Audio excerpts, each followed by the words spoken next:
All right, ladies and gentlemen, welcome back to Zero Dark Nerdy, the world's most notorious pop culture podcast. This is your boy Brian, a.k.a. El Nino, and today I am joined with... And Nicole, a.k.a. Il Mama, and... Ryan Saber, Captain Cleveland, he's Browns, Cavs, Indians, CLE, till I die. He's back. After taking a week off as Captain Cleveland, he is back in the building. Hopefully we just beat the Seahawks. And we're on by. Will find out. It's a W either way. On today's episode, we are going to be talking about Breaking Bad.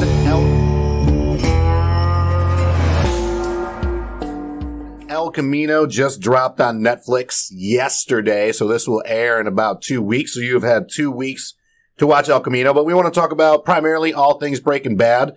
We've yet to really cover it on the show. You know, we started this awesome little venture last year, and, you know, the show ended, like 3-4 years ago, something like that? I feel like it's been even longer than that. It probably has been. Like 14, 15 maybe. So, you know, we figured this is a great time to, you know, tie it in with the release of El Camino. So we're going to be talking about how we got into the show, kind of first thoughts, some favorite scenes.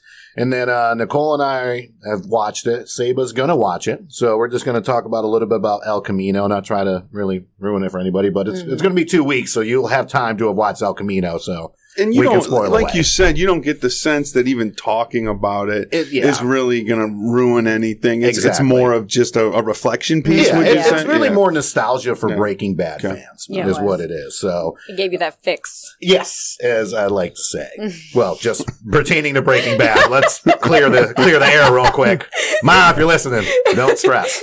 I don't have a problem. Over here.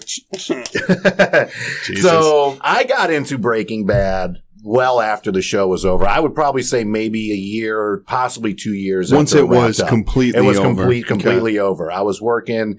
Big shout outs to one of our first sponsors, Throwback Custom Cars, Jeff Beal and Josh over at Convergence Technologies. They were all into it. So as the final season was happening, I just started working for them again, but this time in a marketing role.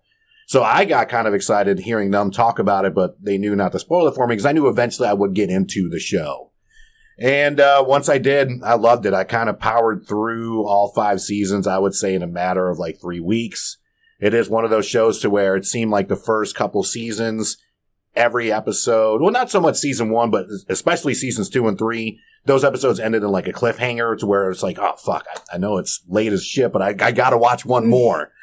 And just seeing the evolution of Walter White, you know, coming from, I'm just trying to take care of myself and take care of my family, and I have to do this to survive because I'm a teacher, and, you know, teachers don't make shit, unfortunately, which we really need to do something about that in this country, but that's a topic for a whole nother podcast. Big shout out to my sisters out there. But, you know, seeing him become primarily it's an interesting combination of seeing someone become the protagonist into an antagonist role. You rarely see that on television, and they did that so well on this to where it was almost kind of like undercover, like it hits you almost like a punch in the face, like, oh shit, like this dude's a fucking villain. Terrible. Like he's a terrible human being. And now at this point, he's just looking out for himself. So, you know, like I said, I got into it late, but I'm really glad I watched it. I ended up watching it, I believe, 2 more times after that. Not like back to back, but just kind of filler. Whenever I take breaks from The Office and Parks and Rec and I want to get serious, I'll watch Breaking Bad because, I mean, the acting is phenomenal.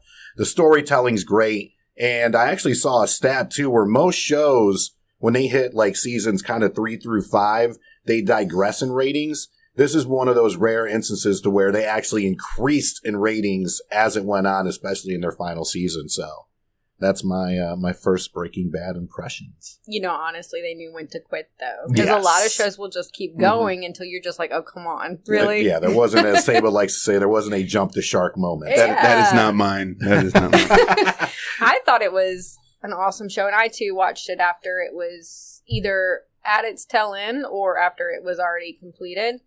I jumped on the bandwagon kind of late, but when I started watching it, it was also one of those ones that I just binged because after episode after episode, it was just like you got hooked. Yeah. You really got hooked and you wanted to know what happened and you resisted going online to see what was going to happen next. Mm-hmm. But, the character development, like you said, with Walter White, it was phenomenal. And you know what? Honestly, like, as terrible as he became, so to speak, you really, you thought to yourself, what if I was in that same situation? Right. Would I do the same? Fuck yeah, I would. Right. You're thinking about your family. You're thinking about your family's future. And you're going to die either way. So what does it matter what kind of damage you do to your ethics or, to the society around you, which is inevitably going to be damaged anyway, because that was an epidemic there.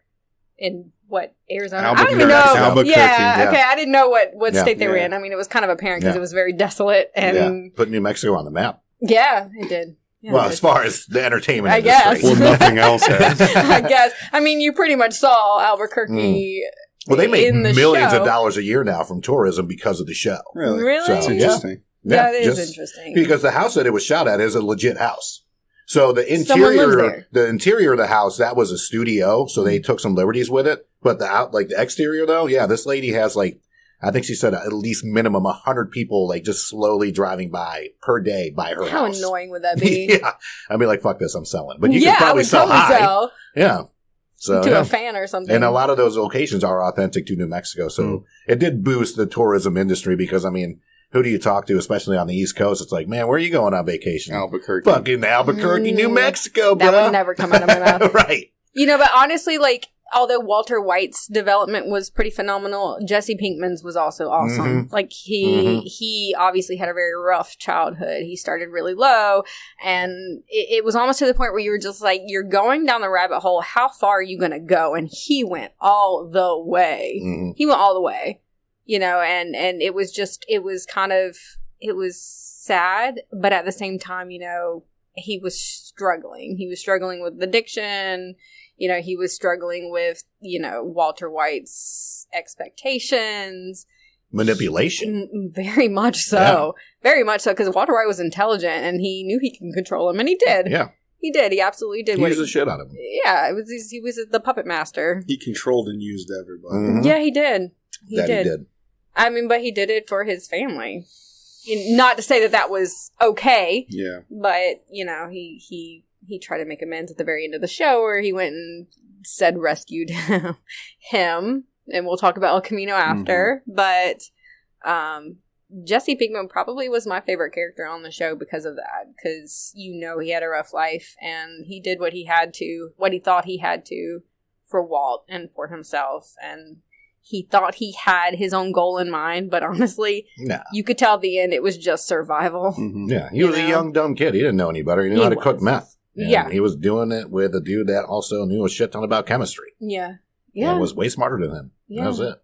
So, I mean, you could tell, throughout the show how different their lives could have been had Walt gotten that job that he wanted to get instead of becoming a teacher and then using that knowledge anyway for something, grimy, but he ended up making the money that he needed, that his family probably rejected. Honestly, I don't really remember the end of the season, the very end of the finale, but I do remember that they were pretty much like, no.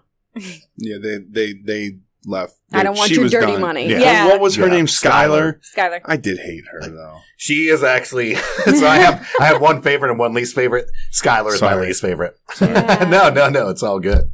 I will say before we get to Saba, the one thing that... it took me, honestly, a long time to realize, not when I was watching the show, just kind of sitting back and reflecting a little bit, was how many people like Walter White affected and also killed by his decisions. Even little things, well, I don't want to say little things, but like when Jesse's girlfriend, when he let her die. Oh, yeah, the heroin addict. Her fucking dad went into a stupor, came back to work, and that's why the two planes crashed, and that's like shit. When you're just watching, you're like, damn, that's crazy. But then you think about it after, it's like, holy shit, like Walter White did that, even though he didn't mean to do that. Indirectly. He did that. It was cause and effect, all of it. Yeah.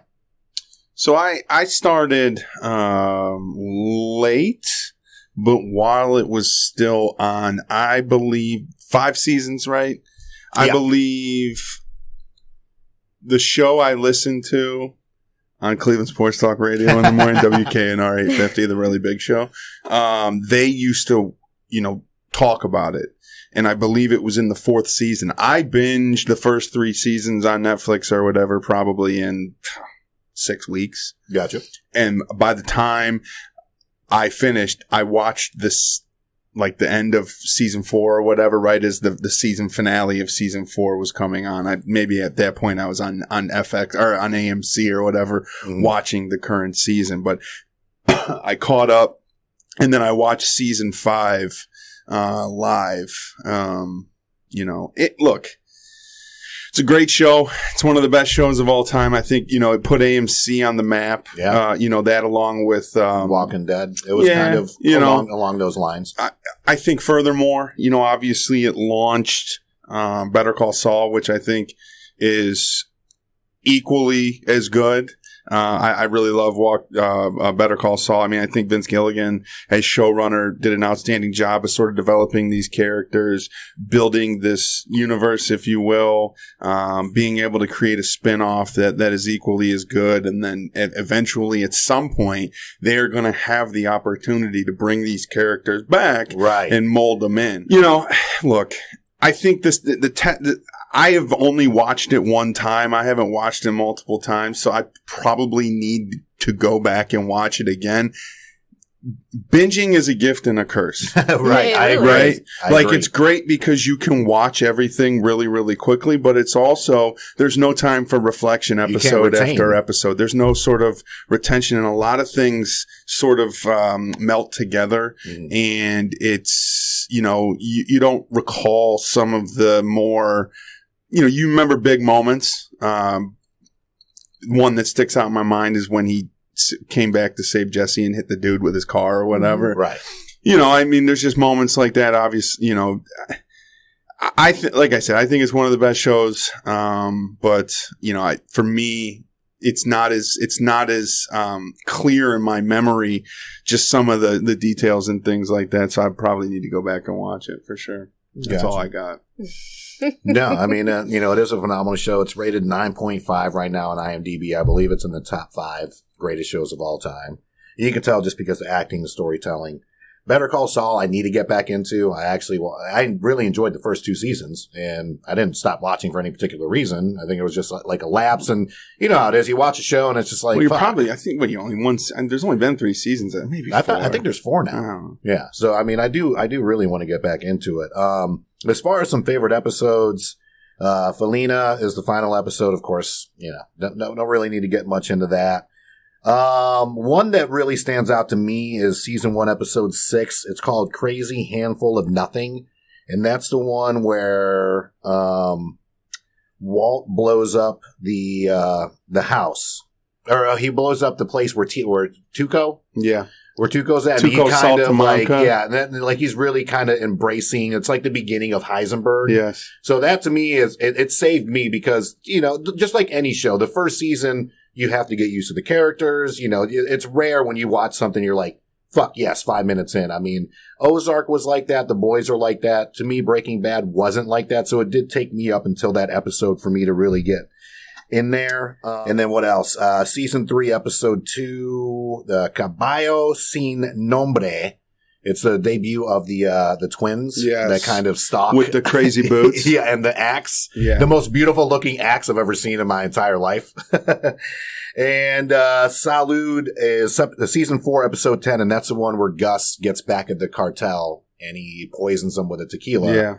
And all that fun stuff. So. Out by the pool or whatever, right? Yeah. Yep. Goes and down then to the Mexico. bell, obviously the bell is memorable. And when they finally, at the end, they use, what's the uncle's name? They said it during El Camino so many times. Because Uncle Frank, isn't Uncle Frank? No, it's not. But he uses the bell to actually end up, Hank. Hank. No. He means the uncle with the damn bell. Yeah. So I read somewhere that bell sold on an online auction for like $60,000 fucking. But when Gus it blows up, and when he walks out of the hotel room and he turns and like he looks like Two-Face or whatever, that's obviously a memorable moment. I didn't go through the library like you did, but to me, those there's just scenes that stand out. One thing that I do, you kind of touched on the planes colliding and the result. One thing that they did really well, and I'm not sure if they did this every single season, but I know they did it more than once. The season would open with something like one of the seasons opened with the pizza on top of the roof. Right, the foreshadowing. It would foreshadow whatever happened. The other season where the planes crashed opened up with somebody sitting by their pool and like body parts falling out of the sky or whatever. Uncle Hector. Because he's in Better Call Saul too. Yeah. So, and he's actually mobile and everything. Fun fact, he's actually in the movie Scarface too. Yeah. He is. He's the one that he goes on the hit with. Yeah. And Tony's like, I'm not going to kill no fucking wife and kids, man. Yeah. But the foreshadowing is really outstanding as well. So anyway. I agree. I mean, even in the final season where he's in the diner and he's doing the thing with the bacon like he normally does. So that not only is that like foreshadowing, but is it pre-shadowing? Is that a word? Because he did the thing with the bacon before on his birthday. And that's when he's already on the run, or when he's already on the run, and that's when the dude drops off the military grade Rambo goddamn gun in his trunk. Yeah. So that was some good foreshadowing on that part too. What are some of your like favorite memorable scenes, characters, all that fun stuff there? I can't really pinpoint an episode that was the most memorable. I think the one that sticks in my head the most is when Jesse Pinkman does heroin with the girl, his girlfriend.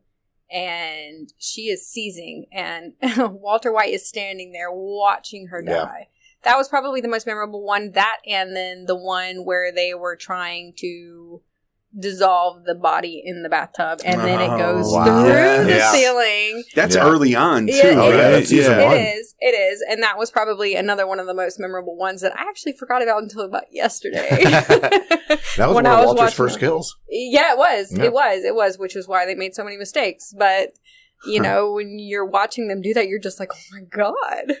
How? Yeah. But, those two are probably the most memorable ones for me.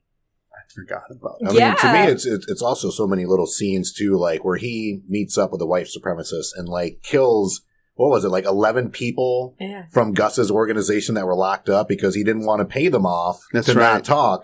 And remember, they had Bill Burr, and then the other dude, his comedian name, I can't remember. Mm-hmm. There's a lot of comedians in the show, too, which a lot of people don't know. And, what is it, Gilliam? What's the guy that came up? Vince Gilliam? Vince Gilligan. Or Gilligan. Gilligan. Whatever. Like, he chose a lot of comedians because he's like, they have to act 24/7. And they're normally good actors. So Bill Burr, brought in a bunch of people like that. When they were in the storage unit with all the money and they thought about stealing it, and Bill Burr says, remember, man, this dude had 11 people iced in prison. That's right. His name is QB in the show, by the way. Okay. There we go. But yeah, I mean, it's good. To me, it's got a lot of memorable ones. And just like you said, Gift and the Curse of Binging is you kind of forget a lot of them because you power through these shows, which it's great to binge through them. But when you're powering through, stuff does fall through the cracks. The details do, yeah.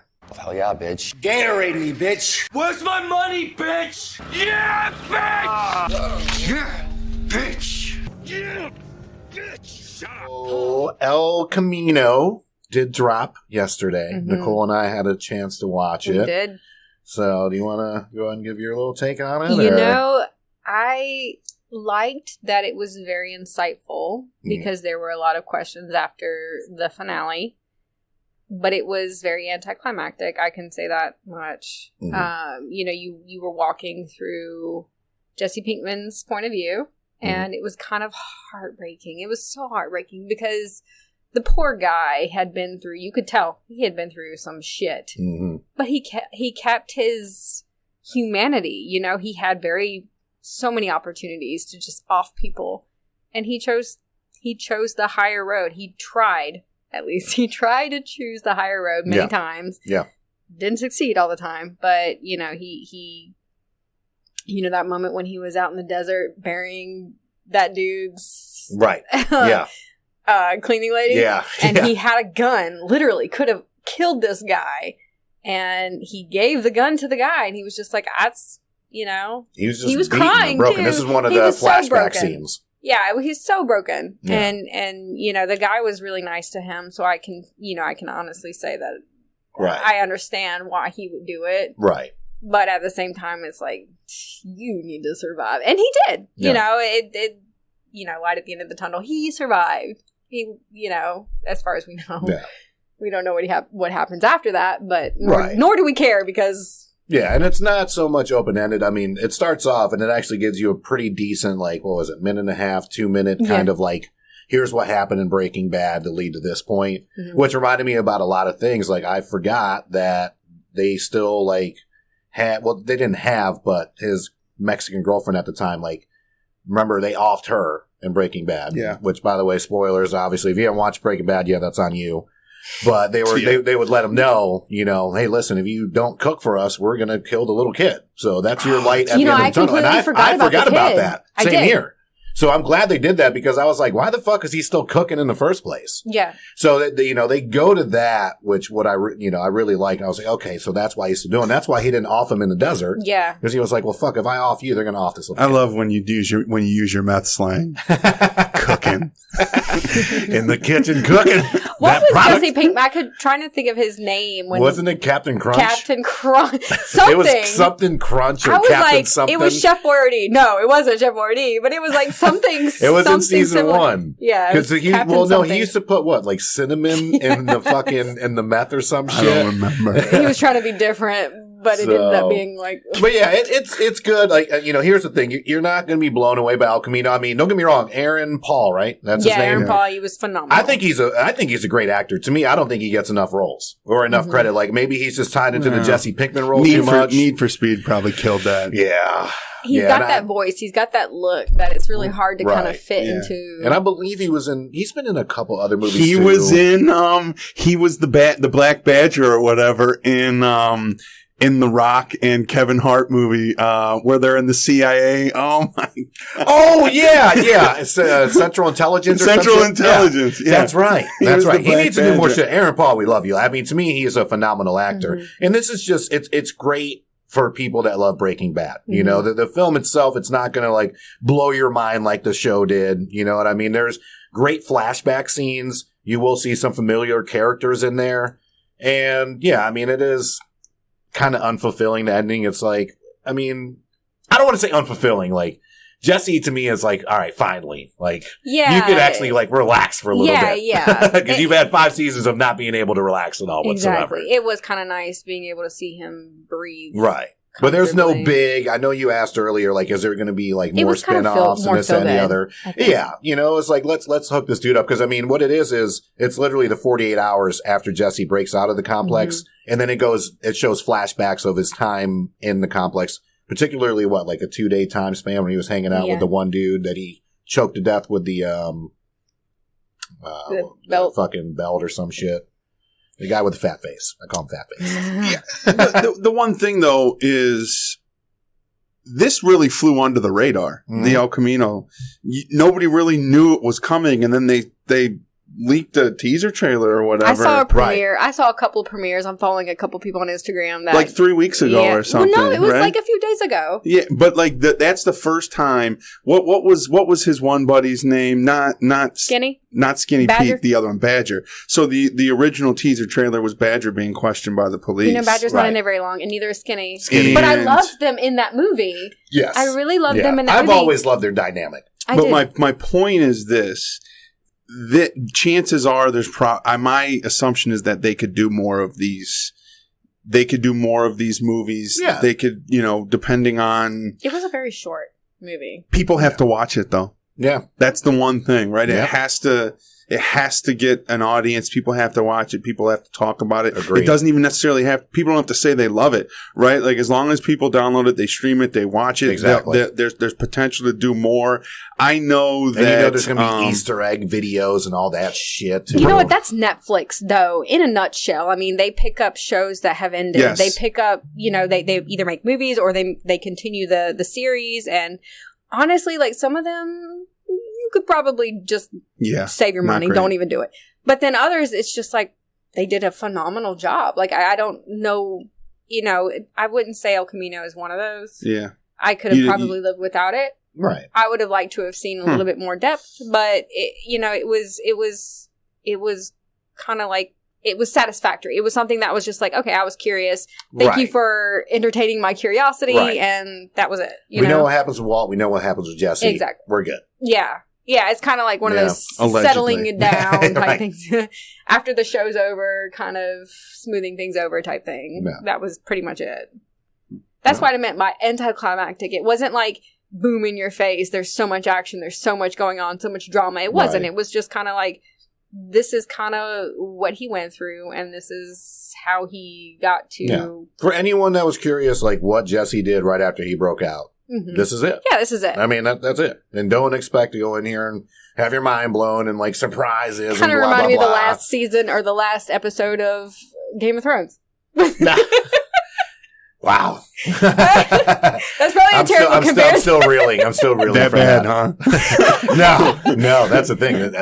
It just didn't really, like, you could have imagined a lot of different scenarios, and this was just, like, kind of bland. Yeah, they should have left a little bit more to the imagination. Yeah. It is what it is. But I was glad that they did it, and I was glad to have watched it. Yeah, it's not a waste of time by any means. I mean, it's a good flick, but just don't go in there thinking that it's going to lead to like another like Breaking Bad universe or a ton of spinoffs. Like, if you want to know what happened to Jesse, kind of during when he was locked up by the neo-Nazis, a little bit, and the 48 hours after he broke out, watch it. Watch it, definitely watch it. That's it. But Breaking Bad, in general, in a nutshell, fucking phenomenal. Yeah. Fucking phenomenal. If they would have ended at that, you know. Well, that's it. That's what we got on this episode. No more?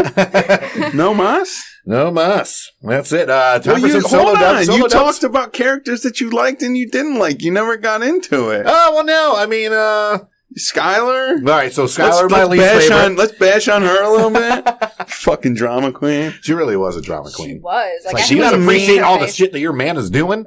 I mean, he was a fucking animal, but still. But my favorite, though, is Mike. I always fuck up his last name. Gus's guy? Yeah. Yeah, so he's in Better Call Saul, obviously. Yeah. He's a great character. I thought he was a little... He seemed like more of a badass in Breaking Bad than he is in Better Call Saul. Is it Ermintrout? Ermintrout, yeah. Ermintrout, yeah. Yeah. I mean, for me, you talked about Jesse. Jesse's my favorite character. I really like Saul Goodman, but... the Jesse Pinkman character, you talked about the struggle. I think there's a little bit of Jesse Pinkman in everybody.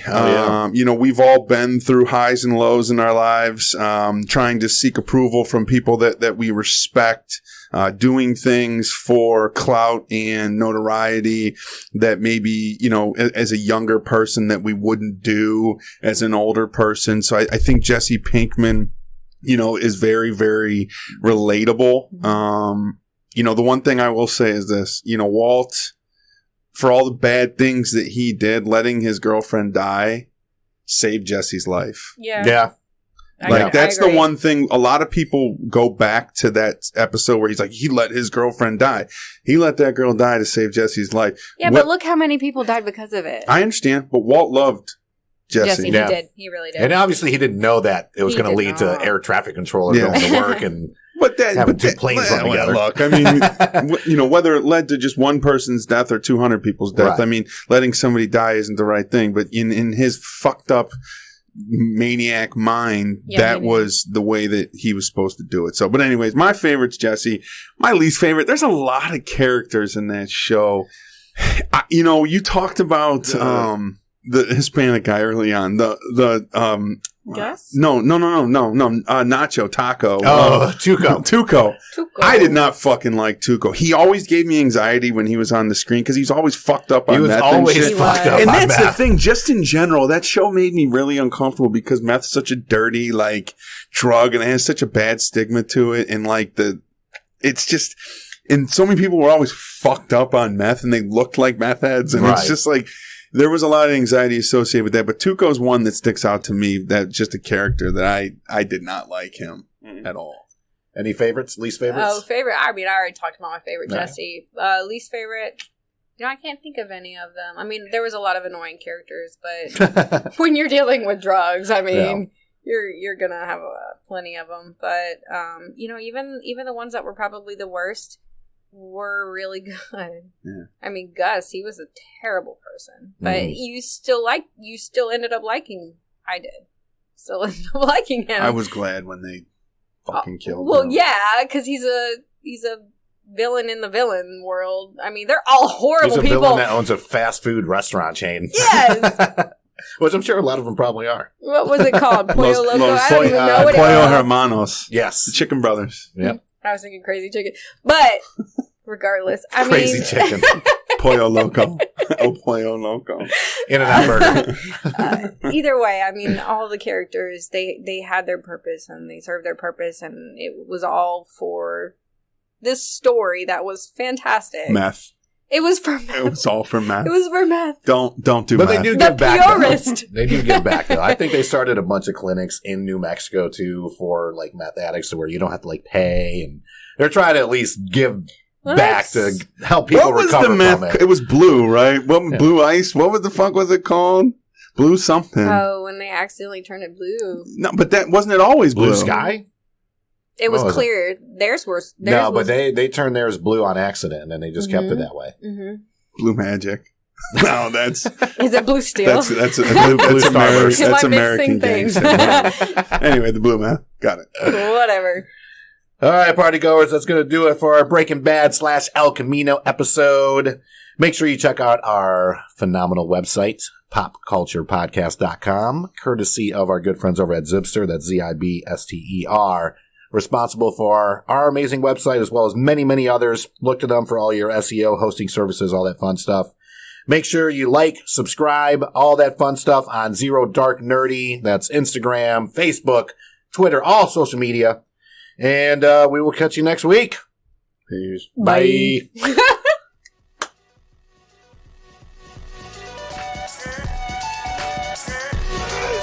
Yeah! Victory! And anger management? Fuck anger management.